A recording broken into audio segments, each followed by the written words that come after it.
Hello and welcome. This is our Christmas special for our family's true tales of the supernatural. Today I'll be talking about a couple of different things. I'll start off by giving some updates on the paranormal activity in the house where I live. Then I'll tell you a story to go along with the holidays. First of all, let me give you an update on the house where I live. I still see shadow figures now and then.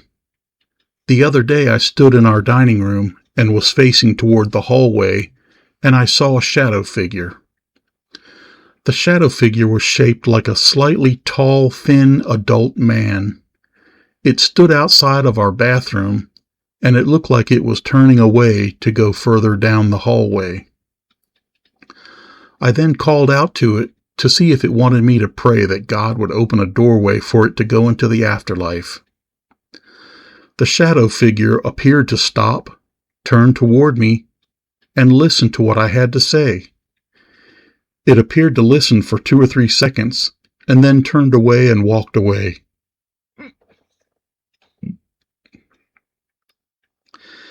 That gave me a firm confirmation that it was intelligent and was willing to listen. I now want to let the spirits know that I will try to help them move on if I can. I recently had a situation where my family went on a trip and I was home all alone and heard many unexplained noises. I saw my family drive away in their car, and within a few minutes I started to hear different types of unexplained sounds. I heard the sound of footsteps as if someone was shuffling their feet along the floor in our kitchen and dining room. I went to look, but didn't see anyone.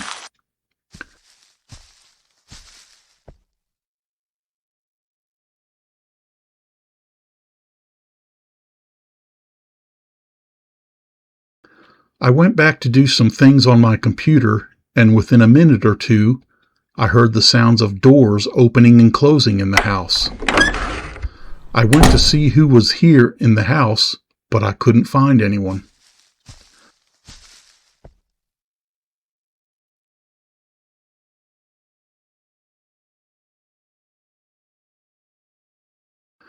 I went back to my computer again, but within a few minutes I started hearing unexplained noises again. I considered that it must have been the wind, or else the activity in our house was ramping up again. A while later that day, I thought I heard someone enter through the main side door to our house. I even thought I heard the person talking as they came into the house. I went to see if it was my family and if they needed help with anything. Yet as I got to the door, I noticed it was closed and locked. I didn't see anyone inside of our house, and I looked in the driveway and didn't see anyone there either. I started to suspect that the paranormal activity was increasing once again. I then spoke out loud to any spirits that might be present. I told them if they wanted me to pray that God would open a doorway into the afterlife to let me know. I told them they could let me know by making a noise or making a knocking sound on a wall or door. The house seemed to go silent after that. So I guess the noise was either the wind, or the spirits didn't want help or couldn't make a knocking sound. I prayed for them anyway. Most of the rest of that day, I didn't notice any unexplained noises. There was a bit of wind that rattled my windows, but I could clearly tell it was the wind. I hoped that my prayers helped. A short time ago, I was standing inside the house that we've been renovating off and on for quite a while. As I stood in the hallway near the front door, I heard what sounded like someone working upstairs. I thought it must have been my coworker Ed. Yet I paused a moment and turned to look down the hallway and saw Ed working near the back of the house. I wondered who I was hearing move around upstairs. So I went upstairs, and the noise stopped as I went up the steps. I got upstairs and looked around, but I didn't find anything that could have been making the noises I heard. It was interesting because I thought I heard equipment being moved around or dragged across the floor upstairs. So, when I didn't see anyone, I figured that the activity in this house was ramping up again as well. At least I have a bit more of a mature perspective these days. I don't just jump in fear and run away. I don't try to immediately grab my sage bundle and do a smudging either. If I see any apparitions or shadow figures, I ask if they want me to pray that God would open a doorway for them to go into the afterlife. Thankfully, I haven't run into anything violent, disruptive, or destructive. A short time later, I stepped outside to check on something and realized I was barefoot and had grounded myself. Then after that, a lot of the paranormal activity died down or stopped. At least it did for a few weeks anyway. As of this date, November 19th, I saw a couple of strange things today. I was working at the house we've been renovating on and off, and saw a couple of strange things. I thought I saw shadow figures out of the corner of my eye a couple of different times. A little while later, I was about to walk somewhere to work on a different part of the house, and out of the corner of my eye I saw something else. I thought I saw hundreds of bugs all over the floor, running around all over the place. I did a double take and blinked my eyes, and as I looked back, they had all disappeared in an instant. I couldn't see any bugs there at all. I was thinking that the paranormal activity in this house seems to be ramping up as well. So, now, I'd like to move on to the next part of the show and tell you a story. There used to be a tradition in Europe where people told stories at Christmas time.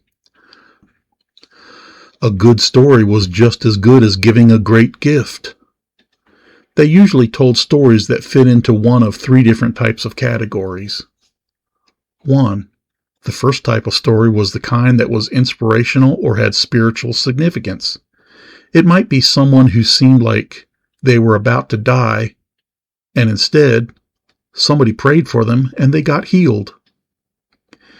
It could have also been a story where a lot of people gathered together to help somebody. 2. The second type of story might be a story that seemed a bit eerie. This type of story is where something scary happened or something mysterious and unexplained happened. 3. The third type of story was that of ghost stories. It usually involved seeing ghosts, experiencing a haunting, or it had something to do with paranormal activity. So, now, in that venue, I'd like to move on to the next part of the show and tell you a ghost story. I hope you find it to be an exciting type of a Christmas gift. So, here we go. Now, imagine the time is around the late 1800s or early 1900s.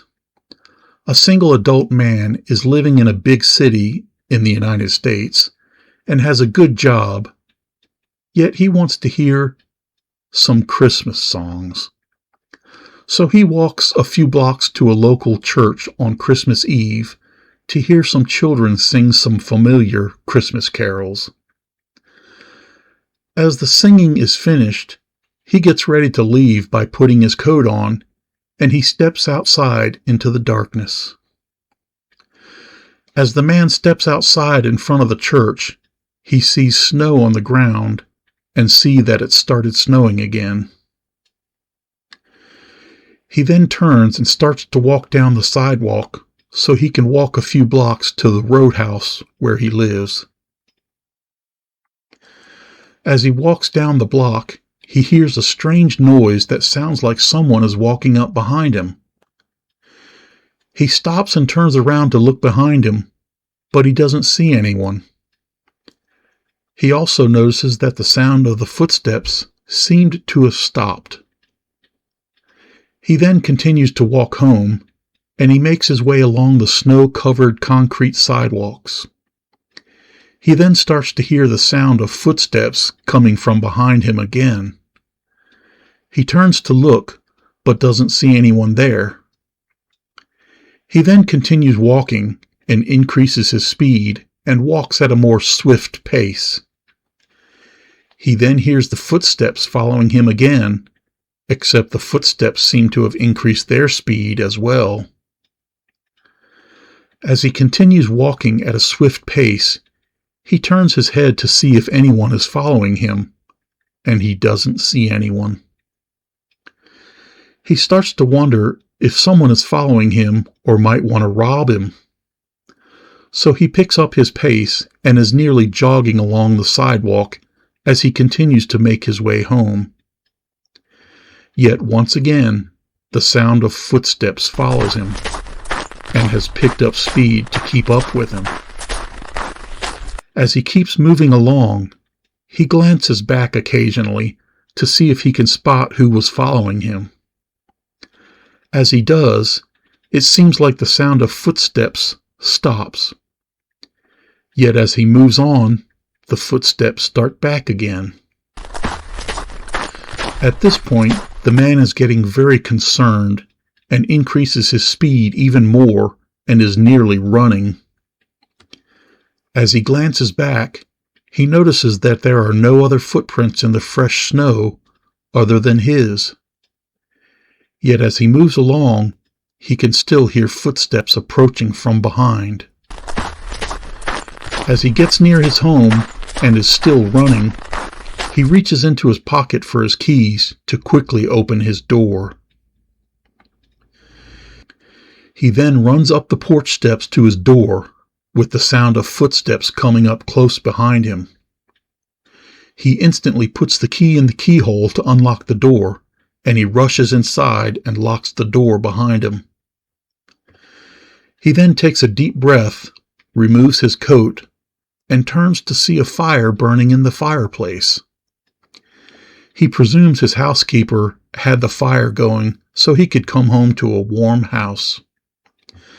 As he puts his coat in the coat closet, he turns to see his good friend sitting in his living room. It was his good friend and uncle who was born within 3 weeks of his birth. They both played together when they were young, and they grew up together. He greeted his Uncle Andy and told him to feel free to sit anywhere, and he would get plates of turkey and trimmings for the both of them. He came back and sat a plate of turkey in front of Andy, and they started talking as he ate his food. They talked about things in their lives and things that they had been doing. They had so much fun talking together that they talked into the wee hours of the morning. He then said that maybe they should get some sleep, so he offered Andy the guest bedroom with a freshly made bed. He then went to his bedroom as Andy stood there at the guest bedroom. The next morning, which was Christmas morning, the man of the house was jolted awake by the ring of the doorbell. He got up and splashed some water on his face, yet he heard his housekeeper open the door to greet someone. He then came downstairs and the housekeeper handed him a telegram. Here's what the telegram said. Sorry to give bad news on Christmas. Stop. But your friend, Uncle Andy, passed away early in the morning on Christmas Eve. He wondered how that could be, since he had talked to him throughout the night of Christmas Eve. He was right there with him in his own living room, enjoying some great conversation and eating a big plate of food. He also remembered going to sleep and telling Andy he could sleep in the guest bedroom. He stood there for a few seconds thinking about it. He then turned to look in the living room and saw 2 plates. Yet Andy's plate was still full of food. All the food was still on his plate. It looked like it hadn't been touched at all. He then went to look in the guest bedroom. As he looked in the guest bedroom, he noticed that it looked like the bed hadn't been touched at all. He remembered that he had seen Andy stand there at the bedroom, but he had gone to bed and never actually saw Andy move toward the bed. He then remembered that he couldn't remember seeing Andy eat any of the food from his plate. He then thought about how he had rushed home and kept mysteriously hearing another set of footprints. He knew he heard the footprints in the snow, but could never see anyone following him. As he stood there thinking about what had happened the previous night, he could only come to one conclusion. It appeared that he had spent the night with a ghost.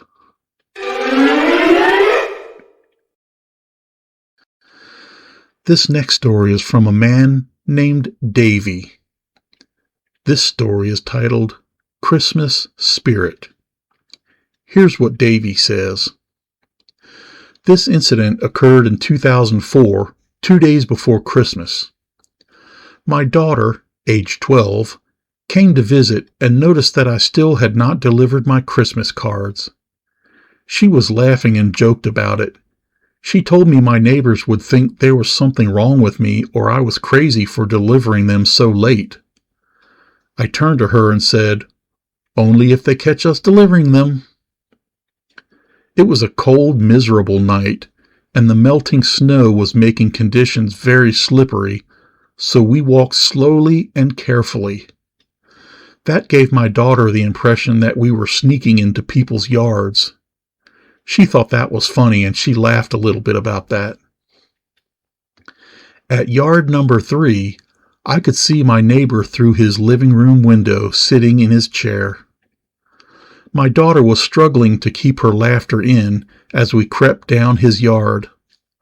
I lifted his letterbox flap without making a sound as my daughter rested her chin on the windowsill, watching, in hope that he would discover us. We didn't even turn around to exit the yard, just walked backwards while watching intently in case we got discovered.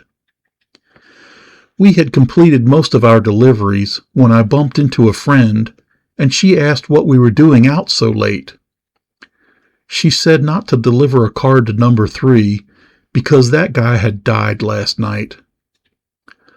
Both my daughter and I informed my friend that we had just seen the gentleman in question, so her information was wrong.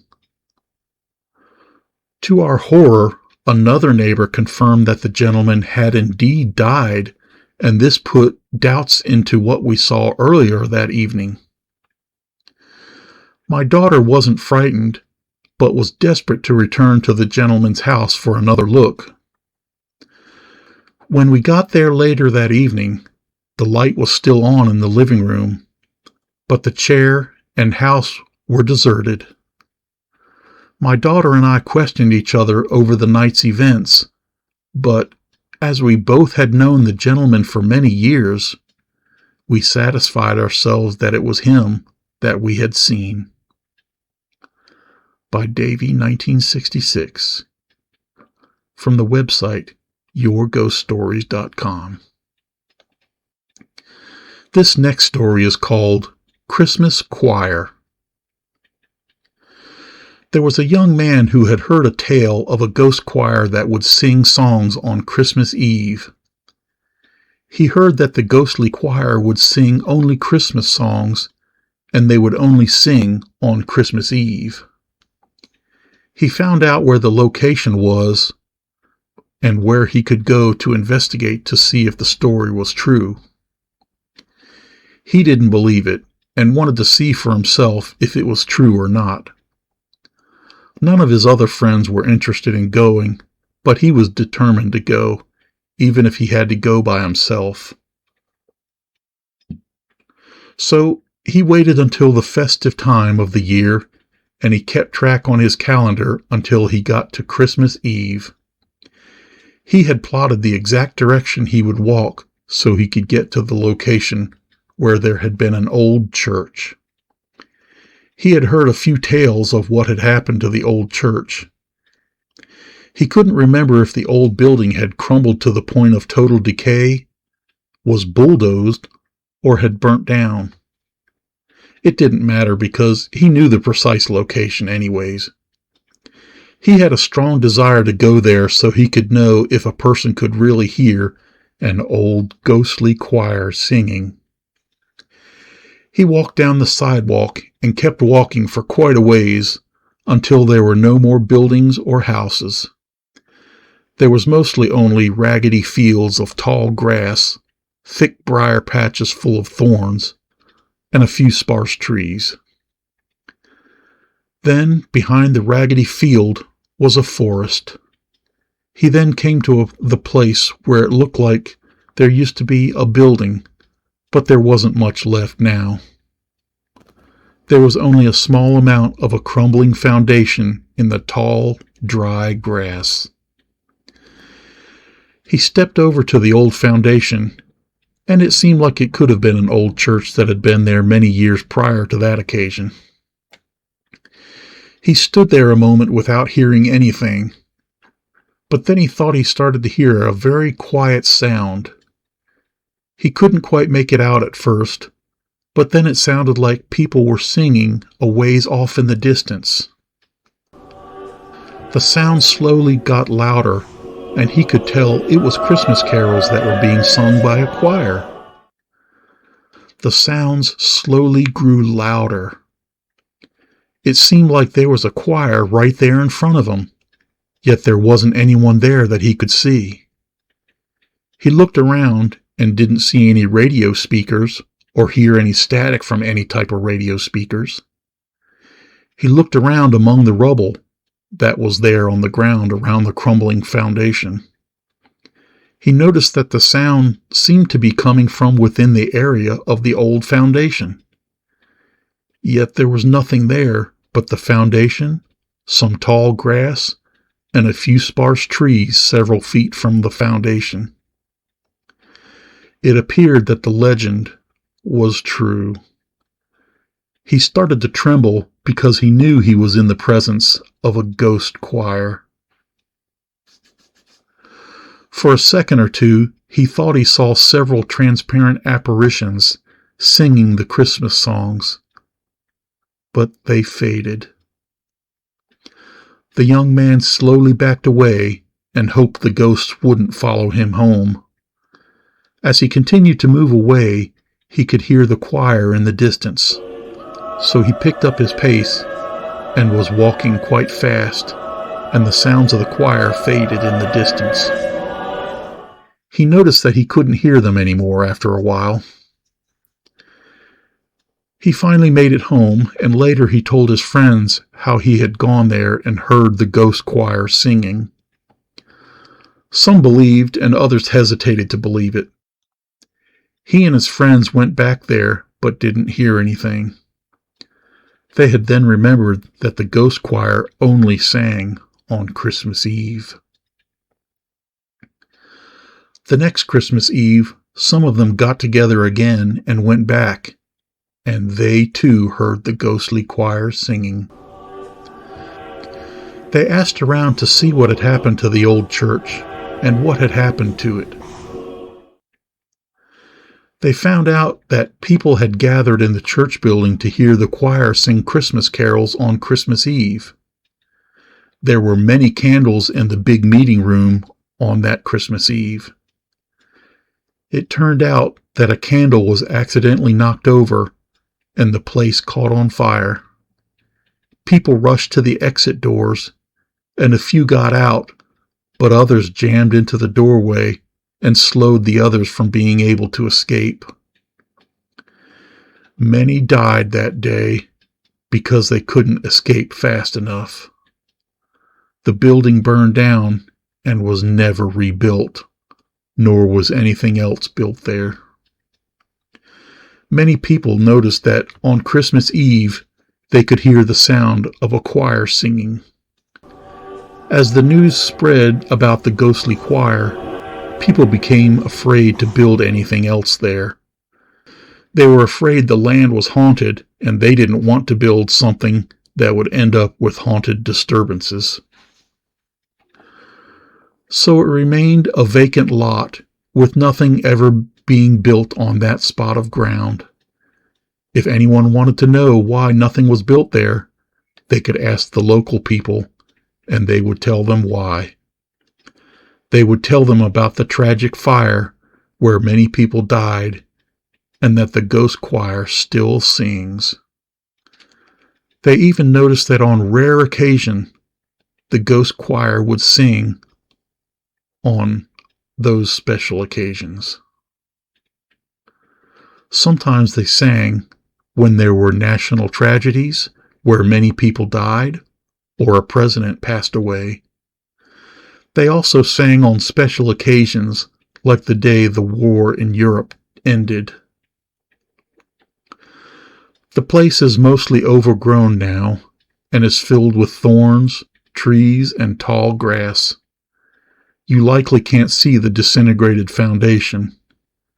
You would likely have difficulty finding the spot where the ghostly choir sings. Yet, if you could find it, you would likely hear the faint sound of Christmas carols being sung on Christmas Eve. Well, I think that's about all we have time for at the moment. Yet I'd also strongly recommend you check out the story called The Phantom Coach, especially the version made by Mansfield Dark. They made a version with puppet silhouettes. It's a great and delightfully eerie dramatization. I'd consider it a must-see. Although I'd consider it rated PG-13. Anyway, I'll put a link to it in the comments section below. As for now, I hope that these stories have been just as good as a great Christmas gift. These stories are my gift to you. I hope they have given you a delightfully eerie good time on this jolly holiday season. I'll be taking some time off before making the next season of the show. For the next season of the show, I'll be going in a slightly different direction. If you remember, I said in some episodes that I had a type of near-death experience where I had what seemed like a dream of going to heaven. I also mentioned that people who have NDEs often report that they had other strange things happen in their life. Some of those strange things are related to seeing ghosts and apparitions. There are other things that happen to those folks as well, and many of the same things have happened to me. Yet there are other things that I haven't spoken about, and I'll be talking about those things in the next season of the show. Some of these types of things have appeared to me in dreams, and some of them were out of this world. Yet these are the things that are common to people who had NDEs. If you want to know what I'm talking about, you'll have to wait until the next season of the show. However, if you make a comment in the comments section and ask about the next season, I'll give some hints. Here's your first hint. You might want to go see the last main episode of Season 1 that's titled The Lights. As for now, I'll just say that I'll likely be taking some time off, and I'll take a long break.